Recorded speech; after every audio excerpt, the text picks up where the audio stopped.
Welcome to Under the Hood Podcast. In this podcast, we pop the hood and give you an inside look at the hows and whys of our ministry here at Cornerstone Church. I'm Michael Nave, your host.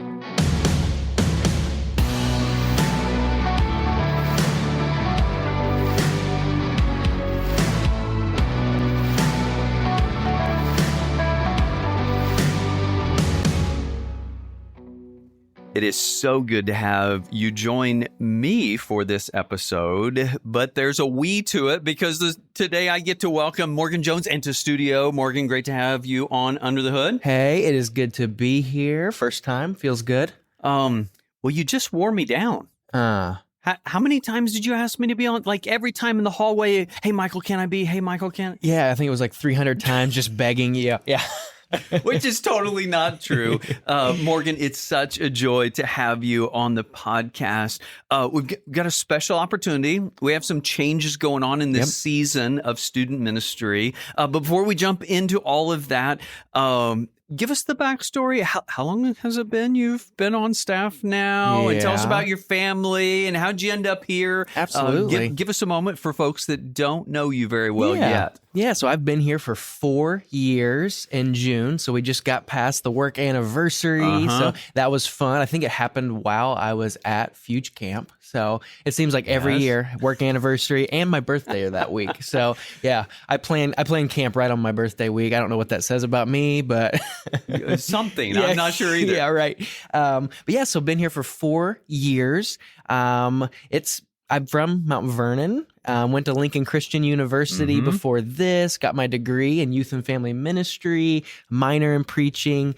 And I think there was one day they reached out and said, hey, we heard about you. You want to come work here? And I said, let's do it. And it's been awesome ever since. And just love getting to work with our students here and serve our students. And man, it's been a lot of fun. But that's how I got here. Like I said, 4 years. And then within that time, I've been married. Yes. So I married Shelby in September of 2020.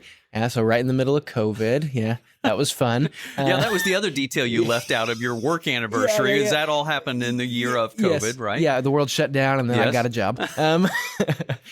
So that, and then just last September, we had our first boy, Brady, and he will be 10 months old here in just a couple weeks. Go so fast, so fast. Well, Morgan, I so appreciate your passion for our kids, and that's what I want to dive into today is hey, give us the why, under the hood or underneath this announcement in this new season, this schedule, like why and what is it you are so passionate about for our teenagers and even inviting our parents into this ministry with you. Okay, so in this season, we're making some changes with the schedule of our student ministry. Give us a snapshot of that so then we can dive into the why that's behind it. So what has changed in this season? Yeah.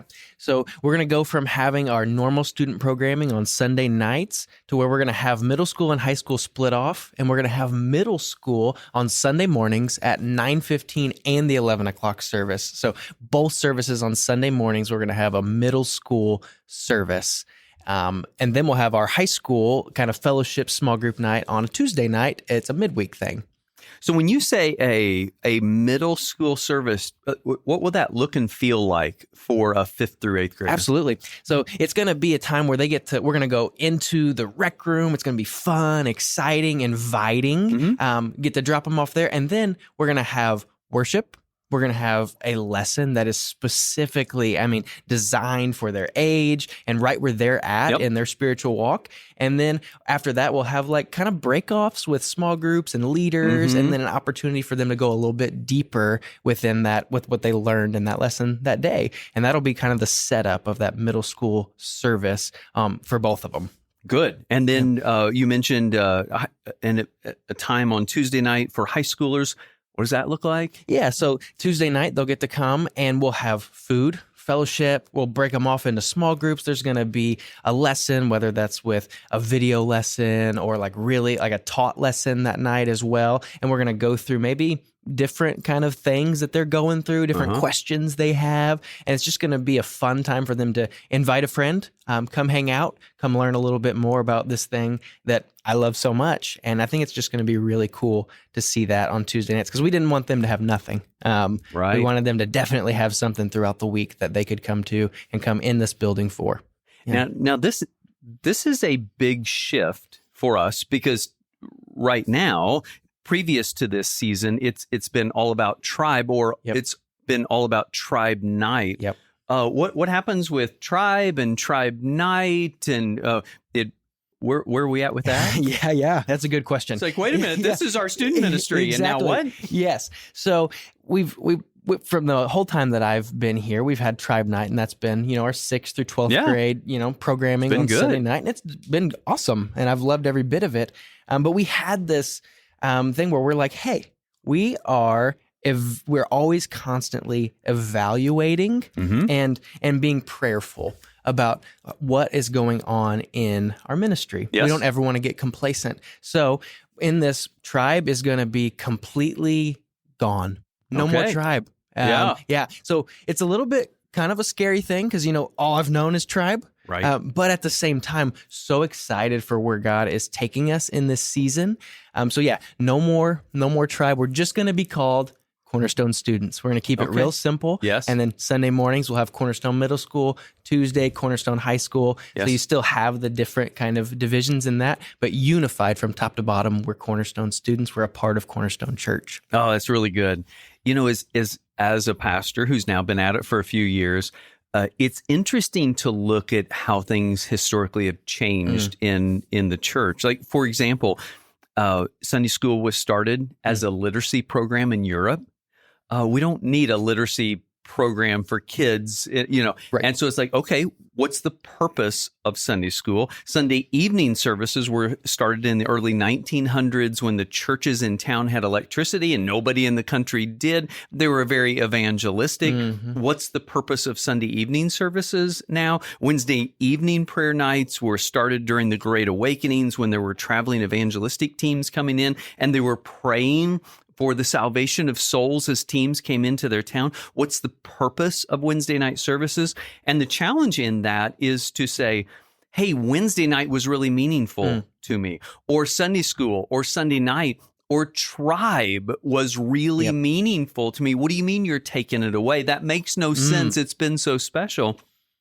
And here's an opportunity for us to say, yes, things do change. Culture shifts and things shift, and we try new things. The gospel never changes, but the way in which we share the gospel, the way in which we lead our kids, that's going to change from time to time. And I love your attitude as we've been having these conversations is, hey, we're going to try this. And then if this doesn't work perfectly and we have to tweak it, Let's tweak it. Or if we do this and we're like, yes, this works during this season, and 5 years from now we take another look. Absolutely. Then we'll do that. So I really appreciate, as you said, hey, you and your leaders began to pray through this and think through this, and realized, hey, this there's a big difference between high schoolers and junior hires. So let's dive into that a little bit more. When you think about what you most want for our teenagers, for our students, like, what's top of your list? What's going on as you're meeting and you're thinking and you're guiding this ministry? Yeah. I love that question. And man, that's what gets me excited. It's like when I wake up in the morning, that's the kind of thing that's running through my mind. And whenever I think about this, the number one thing that I want, and when I think of like successful student ministry, what's that look like? It would be that our students would walk out of these doors, would walk out of high school, go into college, whatever that might look like, into the workforce, and they would be living a life like fully fulfilled in Jesus, that they wouldn't need, someone holding their hand and like pointing them in the right direction all the time. It would be this, man, I follow Jesus and I know how to follow Jesus. And they've been taught, how to use their giftings, how to share the gospel. They've been intentionally taught that story of God. Yes. They have that circle of friends, all of those things, all of those little pieces, Right. where whenever they leave here, we feel confident that, yes, they're going to go live lives for Jesus. Beautiful. Beautiful. When you think about this gap that you've been telling me about between 12th graders and 6th graders, and the challenge that it creates for you in communicating the story of God, what's going on there when you think of crafting the student ministry in the way you are? Yeah. So that's been the one thing that whenever we looked back, we were like, hey, it hasn't been bad, but what could we do to make it better? And the resounding thing from conversations with leaders, from just listening to kind of the vibe of our student ministry, hearing from them, was there is this age gap between a 6th grader and a 12th grader, which we know that. But what really the problem with that creates is, man, we want to teach them the story of God really, really well. Like Yes. we want them to get the gospel. We want them to understand it, to live it, for it to be something that they're not like, okay, wait, what? And so whenever we thought about it, we're like, hey, if we were to split this and be able to really, really dive in on the things that a 6th grader understands, that a 7th grader understands, and then go even deeper with an 11th, a junior in high school or a senior in high school. That's hard to do if we're all in the same room together. Right. It's hard to do if we're trying to teach them one lesson at the same exact time. So with this, it gives us a really awesome and unique opportunity to dive in and go deeper to each specific grade level and where they're at. That's really good. As you've described that difference and even that journey, you've mentioned milestones. What do you mean by milestones? Give us some examples. Yeah. So whenever you think student ministry and that kind of thing, there's a word that comes up. It's called milestones. Okay. And in that, you look at, so like a 6th grader, like think, hey, whenever they walk in the doors, we want to hand them a youth study Bible. We think, okay, baptism, that's a milestone. We think, okay, the very first time they give a devotional or write their own devotional or lead a small group or get together a group of guys from school and create a Bible study together. We think of like these spiritual progressions of using your spiritual gifts and that journey that you're on, and how the milestones kind of shift and get a little bit bigger as they grow and as they grow in their faith and as they get more mature. So yeah, that's kind of like our idea and what we think of whenever we think of milestones for our students. Yeah. Yeah. And as you began to share your passion for student ministry, you described it as, hey, we want to send them out with the gospel. And those milestones are really essential to seeing them get to that place of being sent out. And when you say send them out, I'm reminded that parenting is quite different from marriage. Marriage is all about holding on well. Yep. Parenting from the beginning is all about letting go well. Yep. And as parents, sometimes we forget that. We kind of hang on a little bit, especially in certain seasons. What would you share with parents specifically of your passion for their kids? Yeah, I want, like, when I think of like what I want our parents to know and to understand and to know from me, like my heart in this is I want this to be a partnership between us and them and the spiritual journey of their kid. I don't want this to be us just teaching them and we've got all the answers and let us do it.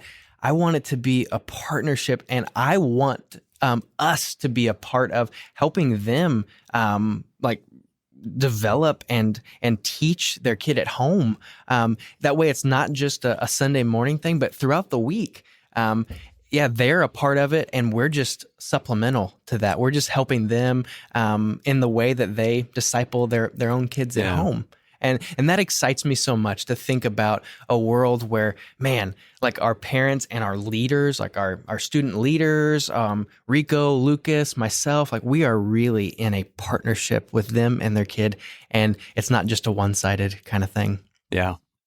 I don't think I realized when I was a young parent how important it would be to have other adult voices in the lives of my kids. Now I can say with experience, and I even shared that, it would have been back in episode 42, statistically, the greatest predictor of your child continuing in his or her faith is the number of other adult voices confirming you as a parent's faith in the life of your child, because there are simply days that they think you're stupid. Yeah.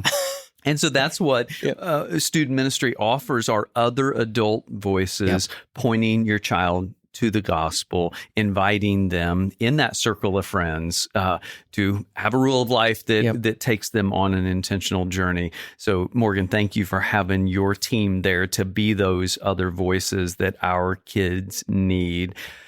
So then in that partnership, what's your invitation to our parents? What are you inviting them into? How can they help? How can we who have parents in student ministry here at Cornerstone be involved? Yeah.